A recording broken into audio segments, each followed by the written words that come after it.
On October 7th, 2017, McDonald's brought back a dipping sauce it had originally sold for a single promotional period in 1998. They produced a limited quantity, they released it at select locations, and what happened next made national news, required police presence at multiple locations, and became one of the most bizarre chapters in the history of American fast food.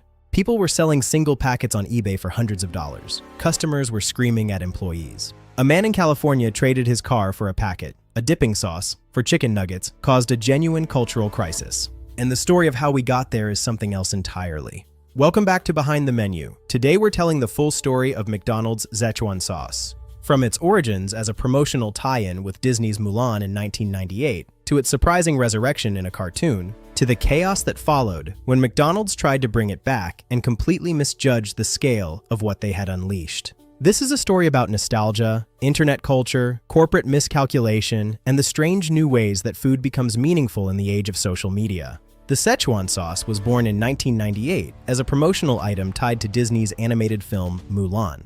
McDonald's created it as a limited-time dipping sauce for Chicken McNuggets, a sweet, slightly tangy sauce with Asian-inspired flavors. It was available for a single promotional window. Millions of people tried it, and then it was gone, the way all limited-time promotional items go away. Life moved on. Most people forgot about it entirely. It was just a sauce. A good sauce by most accounts, but just a sauce. For almost 2 decades, the Szechuan sauce sat in the memory of a specific demographic. People who were children or teenagers in 1998 and had happened to try it during that brief window. Not famous, not talked about. Just one of those things that used to exist and didn't anymore. Until April 1st, 2017, when the animated show Rick and Morty devoted the opening minutes of its Season 3 premiere to a passionate, detailed monologue about McDonald's Szechuan sauce. Rick and Morty had a specific and passionate fan base, predominantly young, predominantly internet savvy, the kind of audience that turns references into movements. The Szechuan sauce monologue aired, and within hours, the internet was ablaze. People who had never tasted the sauce were suddenly desperate to try it.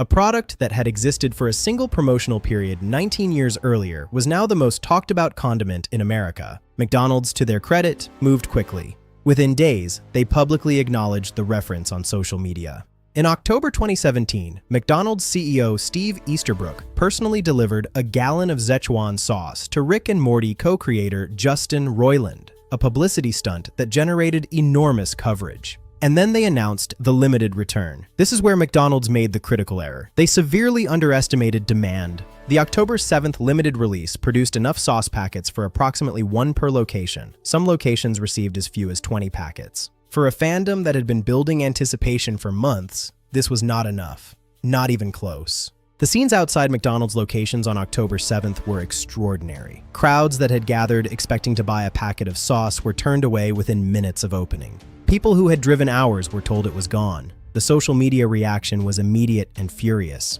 Videos of people screaming at McDonald's counters went viral.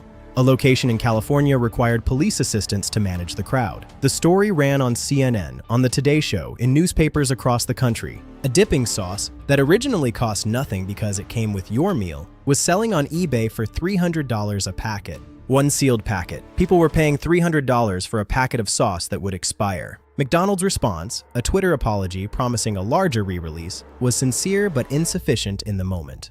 The brand that had seemed so clever in its social media engagement with the Rick and Morty fandom was now the villain in a story about corporate incompetence and consumer frustration. The optics were bad. The execution had been a genuine failure. McDonald's came back in February 2018 with a much larger production run. This time, millions of packets were distributed to thousands of locations. The lines were shorter. The packets were available. And in a strange way, the crisis had been solved by the passage of time and a better managed rollout. The sauce was, by most accounts, good. Exactly what people who remembered it had hoped for. The chaos of October 2017 became a cautionary tale in business schools about supply chain management and demand forecasting. And the Szechuan sauce joined a specific category of food objects, the limited, scarce, hyped food item that has become a defining feature of food culture in the social media age. What the Szechuan sauce story really reveals is something profound about how food nostalgia works in the internet age. Before social media, a discontinued product might be remembered fondly by a small group of people with no ability to organize or amplify that nostalgia. Now, A single mention in a popular show can resurrect the emotional memory of millions of people simultaneously, create demand that didn't exist last week, and force a trillion-dollar corporation to respond within days.